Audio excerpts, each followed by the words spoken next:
आलू फैक्ट्री का एक अधूरा सपना है।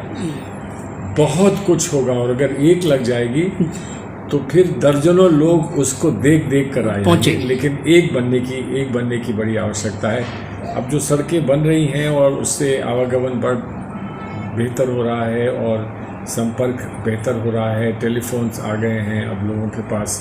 पहले तो 6-6 घंटे लग जाते थे बात करने में, तो जो टेलीफोन आ गए हैं और जो डेवलपमेंट हुआ है, जो उसको ना मैं उसका श्रेय ले सकता हूँ ना कोई और एमपी ले सकता है, डेवलपमेंट हो रहा है। लेकिन जितना और प्रांतों में या और डिस्ट्रिक्ट्स में हुआ है उतना फर्रुखाबाद में दुर्भाग्यपूर्ण नहीं हो पाया।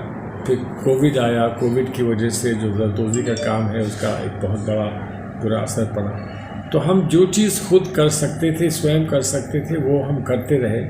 और आप जाकर अगर कायमगंज में जाकर, मेरी बेटी के नाम पर एक स्कूल है, आयशा ऑर्चर्ड, एक आम के बगीचे में एक स्कूल बनाया है, जहाँ हम 250 रुपये फ़ीस लेते हैं, लेकिन क्वालिटी उसकी डीपीएस से कम नहीं है। उसकी क्वालिटी स्कूल की डीपीएस से कम नहीं है। और वो स्कूल अब पूरा तकरीबन तैयार हो गया, उसमें 500-700 बच्चे आते हैं और धीरे धीरे वो बढ़ जाएगा। तो जो छोटी छोटी चीज़ें हम कर सकते हैं, तो बड़ा स्कूल भी वहाँ खुल सकता था, लेकिन 10,000 रुपये दे के कोई स्कूल खोल के जाए वहाँ फर्रुखाबाद में तो किसका फ़ायदा होगा। जो 200-250 रुपये में, और जो 250 नहीं भी दे सके उसको भी वहाँ पढ़ने का अवसर मिले, ऐसा स्कूल बनाया है मैंने। और मुझे उम्मीद है कि ये काम करेगा। जो सबसे बड़ा मसला है वो जो है, वो मसला सिर्फ फर्रुखाबाद का नहीं है, पूरे उत्तर प्रदेश का है। जो कानून की समस्या है, जो वहाँ पर व्यवस्थाएं हैं, पुलिस की व्यवस्थाएं हैं, वो एक बड़ी समस्या रहती है। और वो तब तक रहेगी जब तक एक अच्छी सरकार, आपके मन की सरकार नहीं दिल्ली वहाँ उत्तर प्रदेश में नहीं बना सकते। सर, एक लास्ट सवाल और है, वो ये है कि कांग्रेस पार्टी ने जातिगत जनगणना की बात कही, जो और अन्य विपक्षी दल जातिगत जनगणना की बात कर रहे हैं। क्या आप सहमत हैं जातिगत जनगणना होनी चाहिए? देखिए, बहुत दिन से लोग ये मांग कर रहे हैं। जातिगत जनगणना तो एक हो चुकी है, जो पहले हुई थी उसको गोपनीय रखा गया, उसको अभी तक बताया नहीं गया। जी। ये भारत में एक चर्चा छिड़ गई है कि जितनी संख्या उतनी भागीदारी।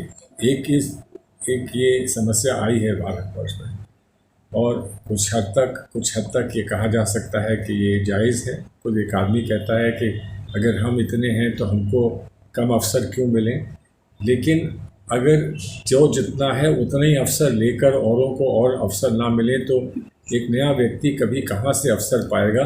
तो इसका संतुलन कैसे बनेगा, इस पर खुलकर चर्चा होनी चाहिए और सच्चाई से चर्चा होनी चाहिए। लेकिन तथ्य क्या है पहले वो मालूम होना चाहिए, फैक्ट्स क्या है वो मालूम होना चाहिए। तो इस पर चर्चा तभी होगी जब सारे फैक्ट्स सामने आ जाएंगे। सब पार्टियों के साथ सहमत होकर हमने भी कहा कि इसकी जातीय जनगणना होनी चाहिए।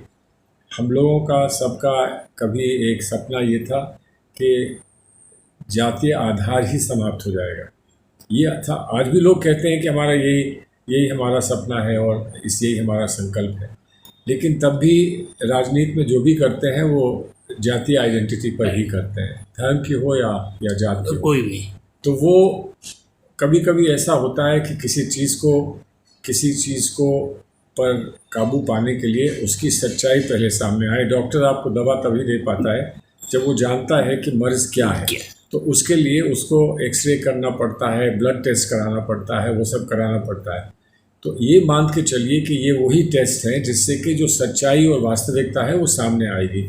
और सामने आने के बाद फिर मन खोल कर चर्चा हो कि सोशल जस्टिस का दायरा क्या है, कि जो न्याय हमें करना है, जो सामाजिक न्याय हमको भारतवर्ष में करना है, उसको कैसे करें, सच्चे मन से कैसे करें, इस पर तब फिर चर्चा होगी।